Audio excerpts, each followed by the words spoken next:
बेल icon दबा के भोजपुरिया न्यूज़ चैनल के सब्सक्राइब करी। नमस्कार, प्रणाम भोजपुरिया परिवार। आप देखना शुरू कर चुके हैं भोजपुरिया न्यूज़।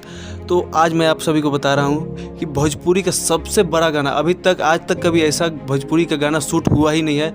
अब वो दिन दूर नहीं कि हमारी भोजपुरी भी साउथ इंडस्ट्री को पीछे छोड़ेगी और हमारे ये कारनामा कर दिखाया है खेसारी लाल यादव।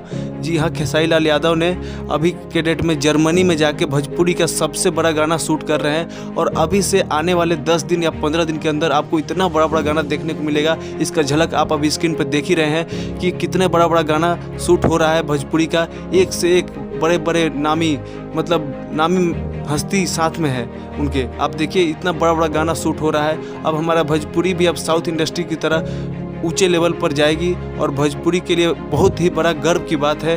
एक टाइम था कि भोजपुरी में झोपड़ी पलानी जहाँ तहाँ खेती बाड़ी में शूट होता था, लेकिन अब हमारा भोजपुरी भी एक बहुत ही बड़ा ब्रांड बन चुका है और इसमें बड़े बड़े गाने को बड़े बड़े लोग, अभी छठ गाने में आपने देखा कि सोनू निगम जी ने और पवन सिंह का एक से एक छठ का गाना आ रहा है। तो आप सभी से रिक्वेस्ट है कि ऐसे ही और भी ताज़ा तरीन न्यूज़ के लिए भोजपुरिया न्यूज़ को सब्सक्राइब करिएगा